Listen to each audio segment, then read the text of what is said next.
இங்க இருக்கிற கழக தோழர்களை எல்லாம் பார்க்கிறேன். உள்ளபடியே ஸ்டார் வார்ஸ் மாதிரி இந்த கழகத்தை கட்டி காட்டுகிற தோழர்கள் சென்னையில மிக சிறப்பாக இருக்கிறார்கள், சிறப்பாக செயல்பாட்டிக் கொண்டிருக்கிறார்கள். உங்களுக்கு தெரியும், 1977ஆம் ஆண்டு எம்ஜிஆர் அவர்கள் வந்து கழகத்தில் நின்றபோது அன்றையிலிருந்து இன்று வரை இது கழகத்தின் கோட்டையாக, கலைஞரின் கோட்டையாக, தளபதியினுடைய கோட்டையாக சென்னையில் இருக்கிற கழக தோழர்கள் அதை உருவாக்கி கட்டி காத்து வருகிறார்கள். மேடையில் ஜோனல் சேர்மன்ஸ் எல்லாம் அங்கே இருக்கிறாங்க. யாராயிருந்தாலும் கழகம் தளபதி என்று சொன்னால் உயிரை கொடுத்து பணியாற்றக்கூடிய கழக தோழர்கள். மணி என்று என்னுடைய பத்திரிகை நிருபர் ஒன்று நேற்று முன்தினம் வந்திருக்கிற திருநங்கை அவர்கள் மிக சிறப்பாக உரையாற்றினார்கள். உள்ளபடியே அவர்களுக்கு என்னுடைய நன்றியை நான் தெரிவித்துக் கொள்கிறேன். என்னுடைய பத்திரிகை நிருபர் சொல்ற போது திமுக காரனை எப்போது வெல்ல முடியாது, தேர்தல் என்று சொன்னால் பேய் மாதிரி வேலை செய்வான் அப்படின்னு சொல்லி அவர் சொல்றார். அவர் நம்மளுடைய கருத்தை ஒத்தவர் அல்ல, ஆனால் எதிரி கூட ஒத்துக்கொண்டிருக்கின்ற ஒரு கழக செயல் வீரர்கள். கழகத்திலே பணியாற்றுவதிலே பல்வேறு நிலைகள் இருக்கிறது. கழகம் தலைவர் என்ன உத்தரவிடுகிறார்களோ அந்த உத்தரவை நிறைவேற்றுவது ஒரு வகை. ஒன்றிய கழகமாக இருந்தாலும் தாமஸ் மலையினுடைய ஒன்றிய கழக செயலர் தான் வரவேற்புரை நிகழ்த்தினார். ஒன்றிய கழகமாக இருந்தாலும் பகுதி கழகமாக இருந்தாலும் அதை நிறைவேற்றுவது கழகத்தினுடைய தலைவர் சொல்கிற படியை நிறைவேற்றுவது ஒன்று. ஆனால் மாவட்ட கழக செயலாளர்கள் புதிய உத்திகளை உருவாக்குகிறார்கள். மாசு அவர்கள் திருநங்கைகளுக்கு பாராட்டுகிறார் என்று சொன்னால் கலைஞர் வாழ்க, மற்றவர்களுக்கு உதவி, நம்முடைய மாற்றுத்திறனாளிக்கு உதவி செய்திருக்கிறார் என்று சொன்னால் இந்த கழகத்தினுடைய வளர்ச்சிக்கு தலைவருடைய பெயரை உருவாக்குவதற்கு. இப்படி சென்னையில் இருக்கிற மாவட்ட கழக செயலாளர்கள், நானும் தம்பி 20 வருடம் நானும் மாவட்ட செயலாளர், முதலிலே கிளைக்கழக செயலாளர் இருந்து மாவட்ட செயலாளர், இன்றைக்கு முதன்மை செயலாளர் வந்திருக்கிறோம் என்று சொன்னால் நாங்கள்லாம் கலைஞர் என்ன சொல்கிறார், ஒன்று போராட்டம் என்று சொல்வார், அல்லது அது ஆர்ப்பாட்டம் என்று சொல்வார்கள், ஜெயிலுக்கு போக சொல்வார்கள், தொடர்ந்து பொதுக்கூட்டம் நடத்த சொல்வார்கள், மாநாடு நடத்த சொல்வார்கள், அதை தான். ஆனால் இதுபோல வாழ்க்கையிலே மிகவும் கீழ்த்தட்டில் இருக்கிற மக்களை அழைத்து அவர்களுக்கு உதவி செய்து அதன் மூலமாக கழக தலைவருக்கு ஒரு பெயரை உண்டாக்குகிறார் என்று சொன்னால் அதுதான் உங்களுடைய சிறப்பு. ரமேஷ் அவர்கள் உங்களுடைய அவர் பார்த்தால் சாதுவாக இருக்கிற மாதிரி பெரிய முரடை, ஆனால் மாசுக்கு கட்டுப்பட்டிருக்கிறாங்க. உள்ளபடியே நான் நிறைய இடத்துல பார்த்துருக்கிறேன். அது எனக்கு நான் நேராக சொல்லுவேன், ஆனால் நேரங்கிறதுனால சொல்லலை. உள்ளபடியே ஒரு நல்ல சட்டமன்ற உறுப்பினர், நல்ல இந்த பகுதியில் நம்முடைய தளபதி அவர்கள் இந்த பகுதிக்கு மட்டும் கிட்டத்தட்ட 4000 கோடி பணம் கொடுத்திருக்கிறார். இந்த பகுதிக்கு மட்டும் கணவரை கூட கேட்கிறாரு, எங்களை ஆற்காடு கூட அதிகப்படுத்தி கொடுன்னு சொன்னார், ஆனால் அது செய்ய முடியவில்லை. பார் கையாற்றுறார், அப்படி அவருக்கு பாலம் தான் கட்டணும், ஆனால் 4000 கோடி இந்த பகுதிக்கு மட்டும் கொடுத்திருக்கிறார் நம்முடைய தளபதி அவர்கள். எனவே ரமேஷ் அவர்களுக்கு என்னுடைய பாராட்டுகள். எப்போதும் என்ன சட்டமன்ற உறுப்பினராக இருந்தாலும் மாவட்ட செயலாளர் சொல்லுகிற பணியை சிறப்பாக செய்வது என்பது மிகப்பெரிய அந்த மாவட்ட செயலாளருக்குள்ள கௌரவம். எனவே மாசுவை பற்றி நான் சொல்ல நிறைய கூட்டத்தில் நான் பேசியிருக்கேன், சென்னையில் பேசியிருக்கேன். அவர் ஒரு 15 வருடம் 20 வருடம் இருக்கும் திருச்சிக்கு வருகிறார்.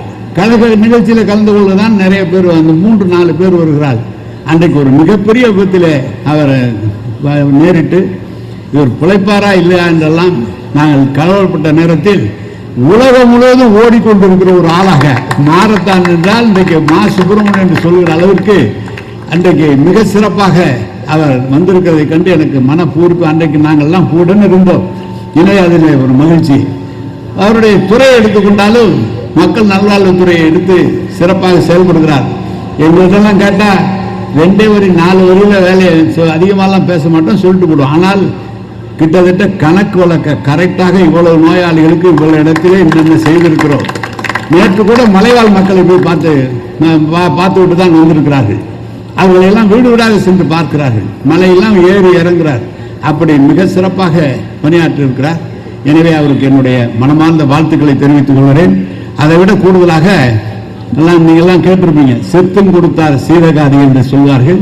எனவே கலைஞர் அவர் இருந்த போதும் உங்களுக்கு வாழ்வு, அவருடைய பிறந்த நாள் கொண்டாடுகிற போதும் உங்களுக்கு மிகப்பெரிய நிகழ்ச்சியை உண்டு பண்ணியிருக்கிறார்கள். எதிரே வந்திருக்க உங்களுக்கெல்லாம் ஒரு கடவுள் பக்தி உள்ளவர்களுக்கு தெரியும், இவர்கள் வந்தால் வியாபாரம் நன்றாக நடக்கும் என்று இவர்களை அழைத்து வந்து காசு கொடுக்கிறோம். எனவே இன்றைக்கு முதல் கூட்டம் வந்திருக்கிறான் கழகத்தில். அப்பதான் உங்களுக்கு தெரியும், கலந்துட்டு முதல் கூட்டமே நமக்கு ஒரு சுபிச்சமான கூட்டம். நிச்சயமா 2026 மீண்டும் முதலமைச்சராக தளபதி அவர்கள் தான் வருவார்கள். அதுக்கு எடுத்துக்காட்டு தான் மிக நல்ல ஒரு காரியத்தை நம்ம சுப்பிரமணியம் செய்திருக்கிறார்கள். எனவே அவர்கள் எல்லாம் எங்களுக்கெல்லாம் தெரியும். எங்க ஊர்ல வேங்கூருங்கிற கிராமத்தில் இருக்கிறாங்க, ஒரு 100 குடும்பம் இருக்குது. காஞ்சனான தலைவர் உங்களுக்கு தெரியும் நினைக்கிறேன். காஞ்சனா அவங்க தான் வயசானவங்க, வயசு வந்து கிட்டத்தட்ட மோகனா கிட்டத்தட்ட அவங்க வயசு 75 இருக்கும். ஆனால் தினந்தோறும் இவர்களுக்காக எல்லா அதிகாரிகளையும் சந்திப்பார்கள், எல்லா அமைச்சரையும் சந்திப்பார்கள். அவர்களுக்கு வேலை செய்வதே அவருடைய பணியாக கொள்வார்கள். அப்படி அவர்களுக்கு தேவையான வீடுகள் கட்டித்தர வேண்டும் என்று சொன்னார்கள். அதையெல்லாம் அரசு சார்பாக அவர்களுக்கு செய்யப்பட்டிருக்கிறது. எனவே கலைஞருடைய 102வது பிறந்த நாள் விழாவை சென்னை மாவட்ட கழகத்தின் சார்பாக உத்தரவிட்டு நம்முடைய ரமேஷ் அவர்களும் அவரை சேர்ந்த தோழர்களும் இங்கே சிறப்பாக செய்திருக்கிறார்கள். எனவே அவர்கள் அத்தனை பேருக்கும் என்னுடைய வாழ்த்துக்களும் நன்றிகளும். அதே நேரத்தில் மிகப்பெரிய ஒரு சவாலை இந்த தேர்தலில் நாம் எதிர்கொள்ள வேண்டும். யார் யாரோ வந்து நாங்கள்லாம் பார்த்து விடுவோம் என்கிறார்கள். நிச்சயமாக அவர்களால் ஒன்று செய்ய முடியாது. கழக தோழர்கள் மட்டும் வேறிட்டு எழுந்தால் யார் எழுத்து நின்றாலும் மீண்டும் தளபதி தான் இந்த நாட்டினுடைய முதலமைச்சராக வருவார்கள். நான் நிறைய இடத்துல நான் பார்த்திருக்கிறேன். நாங்கள்லாம் ஓட்டு கேட்டு போவோம். அங்கே 77, 80 ஓட்டு கேட்டு போட்டா எங்களை கண்டா ஒதுங்கிடுவாங்க. பெண்கள்லாம் உங்களுக்கு ஓட்டு போட மாட்டோம் அப்படின்னு சொல்லுவாங்க.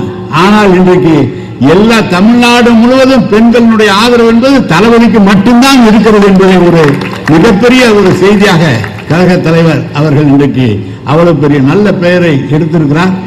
தமிழ்நாட்டில் இருக்கிற எல்லா மக்களாலும் தலைவராக ஏற்றுக்கொண்டு இருக்கிற எல்லா கட்சியை விட திராவிட முன்னேற்ற கழகத்தில் கழகத்தினுடைய பலத்தை விட தளபதி அவருடைய பலம் என்பது மிகப்பெரிய பலமாக தமிழக மக்கள் ஏற்றுக்கொண்டிருக்கிறார்கள், தலைவராக ஏற்றுக்கொண்டிருக்கிறார்கள்.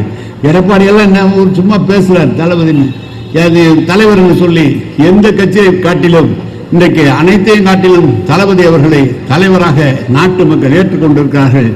அப்படியோட தலைவருடைய புகழ் ஓங்கவும், கலைஞருடைய புகழ் நிலைத்து நிற்கவும், மீண்டும் இந்த கழகம் ஆட்சி பொறுப்பு ஏற்கவும் இந்த நாளில் சூழலிப்போம். கலைஞர் வாழ்க, வாழ்க கலைஞர் என்று சொல்லி அமைகிறேன். வணக்கம், நன்றி.